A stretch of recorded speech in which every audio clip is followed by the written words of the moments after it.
السلام علیکم ګرانو او درنو زده کوونکو. خدای دې چې تر دې ساعته پورې په خپل په کور کې خپل د کورنۍ سره جوړ او روغ یاست او هیله لرم چې شپې او ورځ به مو په خیر تېرېږي. لکه څنګه چې تاسو پوهېږئ د کورونا د ناروغۍ له امله موږ نسو کولی چې خپل درسونه په نورماله توګه په مکتب کې ادامه ورکړو. نو له همدې کبله د دې وروسته موږ او تاسې خپل درسونه د ویډیو د لارې څخه وایو. تر اوسه پورې تاسو خپل تیر درسونه تکرار کړي دي او د دې وروسته به خپل نوي درسونه سره وایو او کتاب په پای ته رسو انشاءالله. نو د کرونا څخه د ځان ساتنې لپاره کوشش وکړئ چې خپل نظافت مراعات کړئ او د ورځې څو وارې خپل لاسونه په پاکو اوبو او صابون پرېولئ. زموږ ستاسو د نن ورځې لوست 50م لوست کار او طبیعت دی چې په کتاب کې 98مه صفحه ده. نو تاسو خپل کتابونه راواخلئ او 98مه صفحه خلاصه کړئ. کار او طبیعت تاسو پوهېږئ چې طبیعت زموږ د شاوخوا چاپیریال او ماحول ته ویل کېږي، یعنې هر هغه شی چې زموږ په شاوخوا کې دی هغه ته طبیعت ویل کېږي. او کار هم ټول هغه فعالیتونه چې موږ ترسره کوو هغه ته کار ویل کېږي. لکه مثال بزګر دی هغه مځکه سره اړي یا تخم پاشي، یا مثال هغه ته اوبه ورکوي، یا هم مثال که چیرې یو مالدار یې هغه حیوانات ساتي، د چرګاګۍ ټوله یې، یا هم مثال د غوا شیدې بشي، دې ته ټوله کارونه ویل کېږي. یا هم مثال موږ په کور کې کله چې لوست وایو خپل درسونه وایو دې ته هم کار او فعالیت ویل کېږي. یا د کور په کارونو کې خپل د مور سره کومک کوو، یا هم په نورو چارو کې خپل د پلار سره کومک کوو، دې ټولو ته کار او فعالیت ویل کېږي. کار او فعالیت ولې زموږ دپاره ضروري دی؟ تاسو پوهېږئ که چیرې موږ کار او فعالیت ونه لرو نو نسو کولی چې خپل د ژوند چارې سرته ورسوو. که چیرې بزګر کار ونه کړي موږ نسو کولی چې ډوډۍ یا میوې یا هم غنم، لوبیا، وریجې او داسې شیان ترلاسه کړو. یا هم که چیرې یو مالدار فعالیت او کار ونه کړي موږ نسو کولی چې شیدې، مستې، شلومبې او داسې نور شیان ترلاسه کړو. یا هم که چیرې موږ خپل کارونه ونه کړو لکه مثال لوست نه ویل، یا هم د کور په کارونو کې کومک نه کول، د دې لامل ګرځي تر څو چې موږ خپل په چارو کې شاته پاتې سو. یا هم مثال زموږ کوټه خیرنۍ یا هم زموږ د ژوند چاپیریال خیرن. نو په دا خاطر باید چې شو سي موږ کار او فعالیت ته ډېر اهمیت ورکړو. راځو خپل درس ته. خوږو زده کوونکو، ټول انسانان، څاروي او مرغان د خپل پایښت لپاره شپه او ورځ کار کوي. ټول انسانان خو پوهېږئ چې موږ تاسو ته ویل کېږي. څاروي هغه حیوانات چې پر څلورو پښو باندې رواني، لکه مثال پسه یا هم غوا او نور ټول داسې حیوانات. او مرغان هم هغه حیوانات چې وزرونه لري هغه ته مرغان ویل کېږي.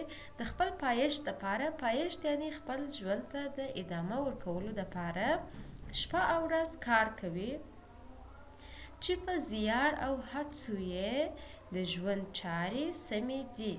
زیار او هڅه تاسو پوهېږئ چې د کوشش معنا ورکوي، یعنې په کوشش سره ټول ژوندي موجودات چې کوي خپل د ژوند چارې سموي. د مثال په توګه بزګران موږ ته غنم، جوار او داسې نور کري. بزګر خو پوهېږئ هغه چاته ویل کېږي چې چیش کوي، شان کري. لکه مثال دا کم هغه شان چې موږ پر دسترخوان پیدا کېږي لکه مثال ترکاري یا هم غنم، لوبیا، وریجې، دا شان چې کري هغه ته بزګر ویل کېږي، چې موږ ته چیش کوي غنم، جوار او داسې نور کري. د همدغو بزګرانو له برکته زموږ دسترخوان په ډوډۍ او نورو شیانو باندې رنګینه وي. د دغه بزګرانو د کار د برکته چیش کېږي زموږ پر دسترخوان باندې هر شی پیدا کېږي. که چیرې بزګر غنم ونه کري موږ نسو کولی چې خپل پر دسترخوان باندې ډوډۍ ولرو، یا هم نور داسې شیان لکه کم ترکاري، سابې، میوې او دا شیان چې دي نسو کولی چې هغه لاسته راوړو. نو د بزګر د کار او فعالیت له کبله یا هم د برکته چیش کېږي موږ کولی سو چې دا ټول شیان لاسته راوړو. یو وار بیا درس تکراروو. خوږو زده کوونکو، ټول انسانان، څاروي او مرغان د خپل پایښت لپاره شپه او ورځ کار کوي. څاروي موږ چې شوله هغه ټول حیوانات چې پر څلورو پښو باندې ځي هغه ته څاروي ویل کیږي، لکه پسه، پیشي، غوا او داسې نور حیوانات. او مرغان د خپل پایښت لپاره شپه او ورځ کار کوي چې په زیار او هڅو یې د ژوند چارې سمې دي. د مثال په توګه بزګران چاته ویل کیږي؟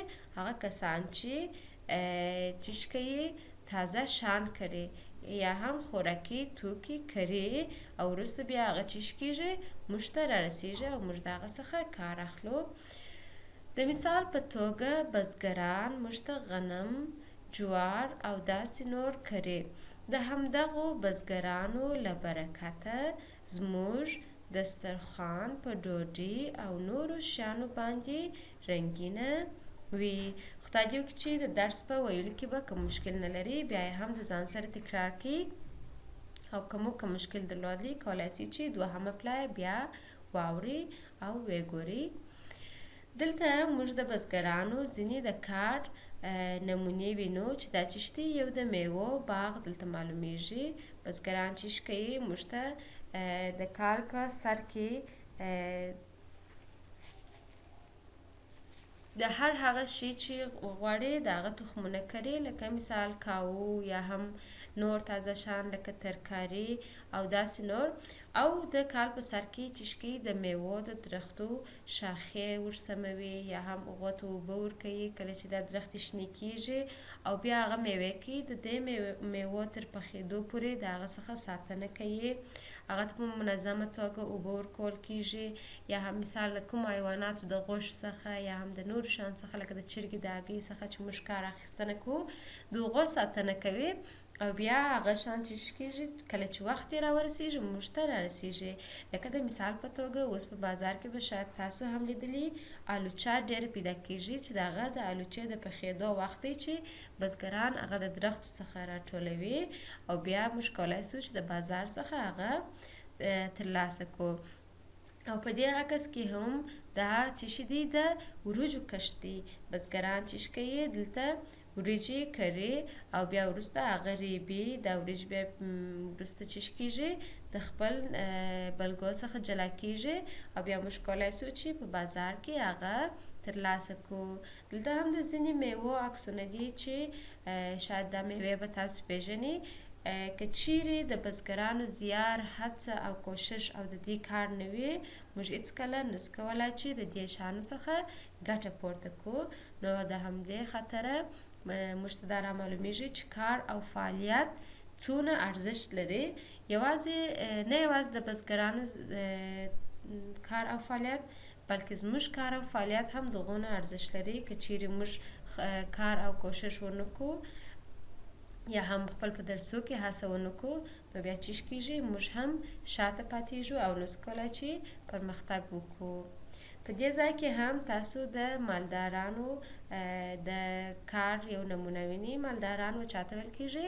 هغه کسان چې د حیواناتو ساتنه کوي او د هغو د هغه کوم شیان څخه چې موږ ګټه پورته کړو هغه تر موږ پورې رارسوي، لکه د چرګې هګۍ یا د غوا شیدې، مستې او داسې نور. ښه نو ګران زده کوونکو، خدای دې وکړي چې په درس کې به مو کوم مشکل نه وي پیدا کړی. بیا هم تاسو کولی شئ چې درس دوهمه پلا تکرار بیا واورئ او راځو فعالیتونو ته. تاسو دا درس یو وارې خپل د ځان سره ووایاست، بیا که مو کوم مشکل درلودلی دوهمه پلا او دریمه پلا بیا تکرار کړئ تر څو چې ډېر په روانه او اسانه توګه وکولی شئ چې چیش وکړئ دا درس ووایاست.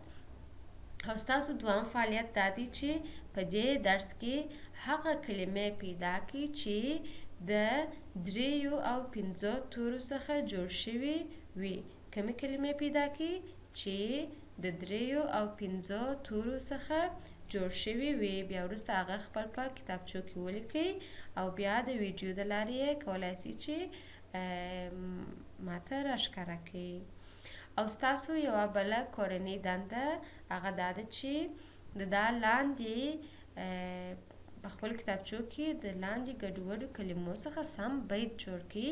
دا یوه جمله ده چې تاسو په لوست کې هم راغلې ده، نو تاسو کولی شئ چې د لوست په تکرارولو سره د دا ګډوډو کلماتو څخه یوه سمه جمله جوړه کړئ او بیا وروسته هغه خپل په کتابچو کې ولیکئ. او ستاسو بله کورنۍ دنده هم دا ده چې خپل په کتابچو کې دغه زموږ د نن ورځې لوست 2 وارې ولیکئ. هېر یې نه کړئ. د کرونا څخه د ځان ساتنې لپاره خپل لاسونه په پاکو اوبو او صابونه مینځئ او خپل درسونه وایاست. جوړ او روغ اوسئ. ښه وخت. بیا به خپل درس ته ادامه ورکوو.